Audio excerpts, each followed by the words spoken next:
दिल्ली में सरकार गठन को लेकर सूत्रों से खबर, कल बीजेपी विधायक दल की बैठक होगी, परसों शपथ ग्रहण होगा। नई दिल्ली रेलवे स्टेशन पर मची भगदड़ की जांच जारी, नदन रेलवे की 2 सदस्यीय टीम सीसीटीवी फुटेज खंगाल रही है। भगदड़ के समय स्टेशन पर मौजूद लोगों से भी बात करेगी जांच टीम, रिपोर्ट तैयार कर प्रशासन को सौंपेगी।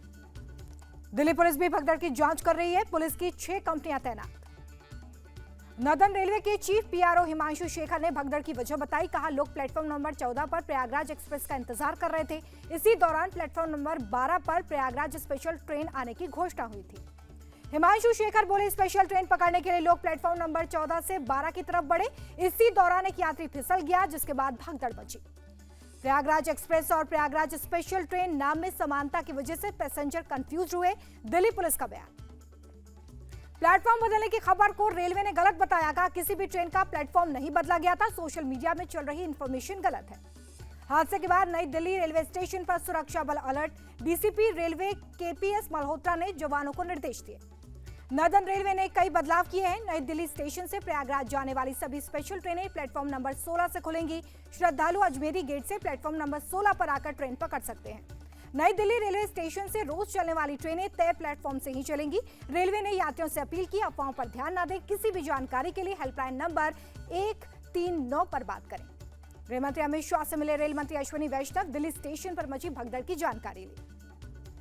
रेल भवन के वॉर रूम में रेल मंत्री अश्विनी वैष्णव ने अधिकारियों से बातचीत की है, हादसे की वजह को विस्तार से जाना है। दिल्ली रेलवे स्टेशन पर मची भगदड़ में 3 बच्चों समेत कुल 18 लोगों की मौत, कुल 15 लोग जख्मी। भगदड़ में मारे गए लोगों के परिजनों को रेलवे ने 10 लाख रुपए की आर्थिक मदद दी है। गंभीर रूप से घायलों को 2.5 लाख और मामूली रूप से घायलों को 1-1 लाख रुपए की मदद। मारे गए लोगों की डिटेल आई सामने, बिहार के 9, दिल्ली के 8, हरियाणा की 1 महिला की मौत। बिहार के मुख्यमंत्री नीतीश कुमार ने मुआवजे की घोषणा की, हादसे में मारे गए बिहार के 9 लोगों के परिजनों को 2 लाख की आर्थिक मदद और घायलों को 50,000 रुपए का मुआवजा मिलेगा। दिल्ली दौरे पर बिहार के मुख्यमंत्री नीतीश कुमार दिल्ली स्टेशन पर भगदड़ को दुखद बताया। जनस्वराज चीफ प्रशांत किशोर ने सीएम नीतीश पर साधा निशाना, कहा बिहार के लोगों की जान की कीमत 2 लाख रुपए है। घायलों को लेकर एलएनजेपी अस्पताल का बयान, ज्यादातर मरीजों को निचले अंगों में चोट आई है, कुछ की हड्डियों में चोट लगी है। एलएनजेपी अस्पताल ने बताया कि 4 मरीजों को निगरानी में रखा गया है, बाकी घायलों को डिस्चार्ज किया गया। कल मची भगदड़ से दिल्ली रेलवे स्टेशन के अधिकारियों ने नहीं लिया सबक, आज प्लेटफॉर्म नंबर 8 पर श्रमजीवी ट्रेन पकड़ने के लिए जान जोखिम में डालते दिखे लोग। महिलाएं खिड़की से अपने बच्चों को ट्रेन में चढ़ाती दिखी, बोगियों की गेट पर धक्का मुक्की करते दिखे यात्री। कांग्रेस ने रेल मंत्री अश्विनी वैष्णव का इस्तीफा मांगा, कहा कुप्रबंधन की वजह से भगदड़ मची, रेल मंत्री इस्तीफा दें, देश से माफी मांगे। कांग्रेस सांसद राहुल गांधी बोले, भगदड़ की घटना रेलवे की नाकामी और सरकार की असंवेदनशीलता को उजागर करती है। पूर्व रेल मंत्री पवन बंसल ने उठाए सवाल, पूछा क्राउड मैनेज क्यों नहीं किया गया, एनडीआरएफ की मदद क्यों नहीं ली गई। आरजेडी प्रमुख लालू यादव बोले, रेलवे के कुप्रबंधन की वजह से दिल्ली स्टेशन पर हादसा हुआ, रेल मंत्री हादसे की जिम्मेदारी ले। लालू यादव ने कुंभ को फालतू बताया, कहा कुंभ का कहां कोई मतलब है। बिहार के मंत्री मंगल पांडे बोले, महाकुंभ पर लालू यादव का बयान सनातन और हिंदुओं के प्रति उनकी घृणा को दर्शाता है। शिवसेना यूबीटी सांसद संजय राउत बोले, महाकुंभ बीजेपी के लिए प्रचार का मुद्दा, महाकुंभ में 7,000 से ज्यादा लोग लापता है। टीएमसी प्रवक्ता रिजू दत्ता बोले कि बीजेपी सरकार में आम आदमी की वैल्यू नहीं है, कीड़े मकोड़े जैसे हो गए हैं, वो सिर्फ वीआईपी लोगों की पार्टी बन गई है। हादसे के बाद प्रयागराज स्टेशन पर अलर्ट, आरपीएफ ने स्टेशन परिसर के पास फुटओवर ब्रिज पर संभाली व्यवस्था। पटना रेलवे स्टेशन पर भीड़ को कंट्रोल करने के लिए चेकिंग बढ़ाई गई है, टिकट चेक करने के बाद ही प्लेटफॉर्म पर एंट्री मिल रही है। पटना रेलवे स्टेशन पर तैनात आरपीएफ इंस्पेक्टर सुशील कुमार बोले, श्रद्धालु बस किसी भी तरीके से ट्रेन में सवार होना चाहते हैं।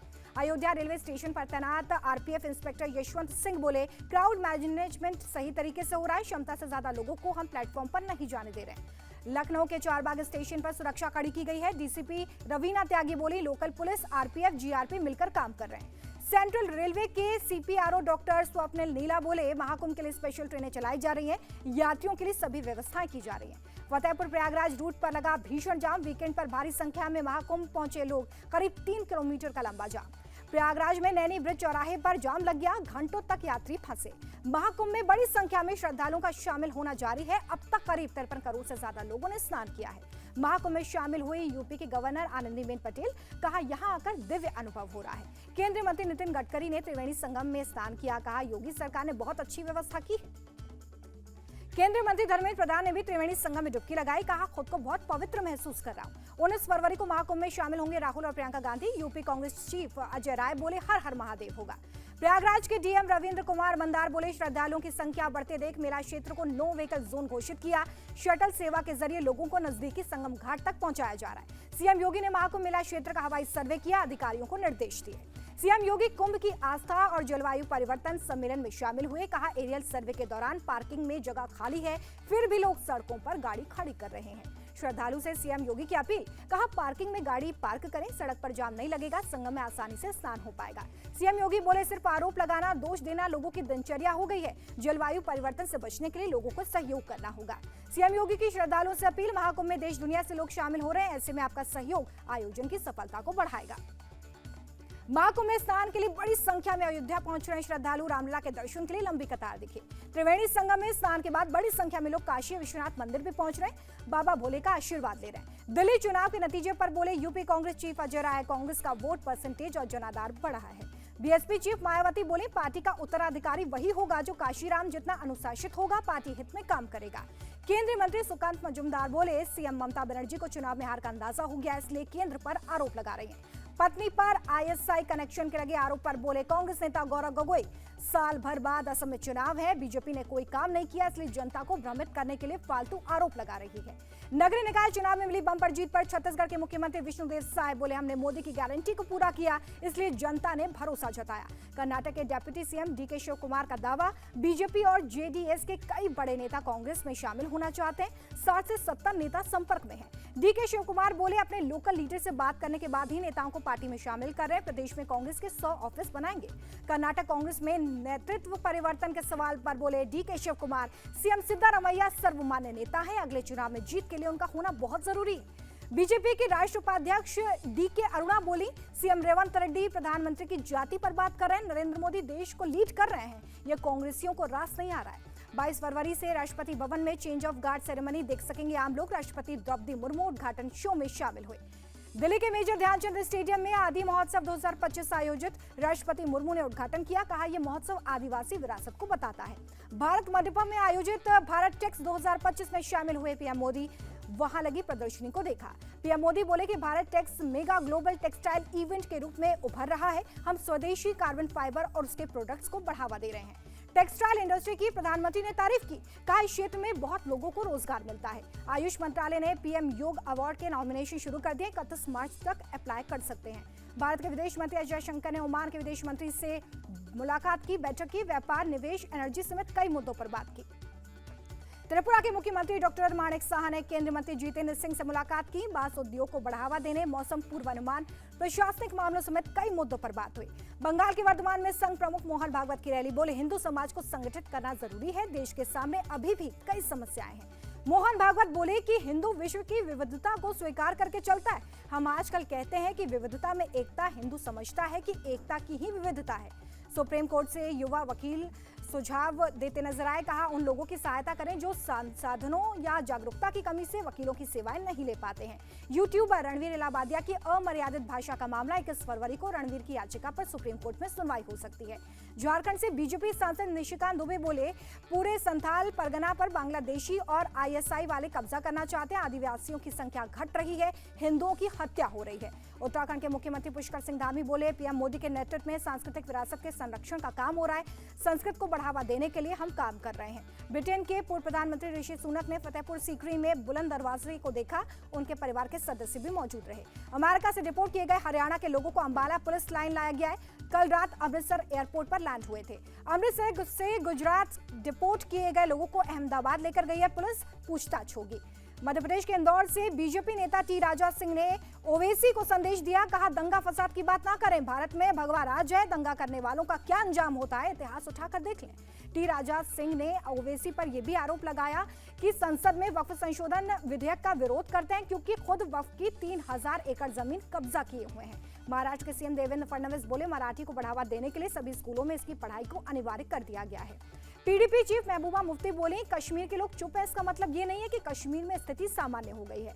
महबूबा मुफ्ती ने सीएम उमर अब्दुल्ला से पूछा सवाल, क्या वो अनुच्छेद 370 हटाने के फैसले से सहमत है? अगर ऐसा है तो हमारा मामला कमजोर हो जाएगा। महबूबा मुफ्ती ने सरकारी कर्मचारियों के बर्खास्त होने का मुद्दा उठाया, कहा उम्मीद थी नई सरकार में इस मामले में कमी आएगी। द्वारका और उसके आसपास के आइलैंड की सुरक्षा के मद्देनजर आर्मी ने जल थल शक्ति एक्सरसाइज की है, प्रशासन और सेनाओं के बीच सहयोग की प्रैक्टिस की है। दिल्ली में यमुना नदी की सफाई के लिए मशीनों को नदी में उतारा गया है। स्कीमर, ब्रिज क्वालिटी क्राफ्ट समेत कई मशीनों से सफाई की जा रही है। दिल्ली के आईएसबीटी कश्मीरी गेट के पास स्थित वासुदेव घाट पर यमुना आरती हुई। मार्च 2024 में आम लोगों के लिए खोला गया था घाट। मुंबई में fit India Sunday on cycle का आयोजन केंद्रीय मंत्री मनसुख मांडविया शामिल हुए। दिल्ली के शहजादा बाग में प्लास्टिक का सामान बनाने वाली फैक्ट्री में आग लगी, दमकल ने पाया काबू। New India cooperative bank scam मामले में एक और गिरफ्तारी, ईओडब्ल्यू ने डेवलपर धर्मेश पॉन को पकड़ा। धर्मेश पॉन को लेकर खुलासा हुआ है कि गबन हुए 122 करोड़ रुपए में से धर्मेश ने 70 करोड़ रुपए लिए थे। न्यू इंडिया कोऑपरेटिव बैंक के जनरल मैनेजर हितेश मेहता और धर्मेश पॉन को कोर्ट ने 21 फरवरी तक पुलिस हिरासत में भेजा है। पुलिस ने पूछताछ की जरूरत बताई थी। नागपुर के कमलेश्वर इलाके में पटाखा फैक्ट्री में ब्लास्ट हुआ है, 2 कर्मचारियों की मौत हो गई है। यूपी के हाथरस में सराफा कारोबारी से लूटपाट के मामले में गिरफ्तारी, मुठभेड़ के बाद पुलिस ने 4 आरोपियों को पकड़ा है। यूपी के बाराबंकी में सड़क हादसा हुआ, टेम्पो ने खड़ी बस में टक्कर मार दी, 4 लोगों की मौत हो गई। जम्मू कश्मीर के पुंछ सेक्टर में एलओसी के पास पाकिस्तानी सैनिकों ने भारतीय चौकियों पर गोलीबारी की है। भारतीय सेना ने मुंह तोड़ जवाब दिया। रिलायंस फाउंडेशन की फाउंडर चेयरपर्सन नीता अंबानी सामाजिक कार्यों के लिए अमेरिका में सम्मानित हुई हैं। मैसाचुसेट्स की गवर्नर मौरा हीली ने प्रतिष्ठित गवर्नर प्रशस्ति पत्र से नवाजा है। पाकिस्तान के तेज गेंदबाज हारिस रऊफ चोट से उबर गए हैं। चैंपियंस ट्रॉफी में न्यूजीलैंड के साथ ओपनिंग मैच में खेलेंगे। आईपीएल के 18वें सीजन की शुरुआत 22 मार्च से होगी। कोलकाता नाइट राइडर्स और बेंगलुरु के बीच में पहला मुकाबला होगा और इस बार आईपीएल 65 दिनों तक चलेगा। 13 वेन्यू पर प्लेऑफ और फाइनल समेत 74 मुकाबले खेले जाएंगे। इसमें से 70 मैच ग्रुप स्टेज के होंगे।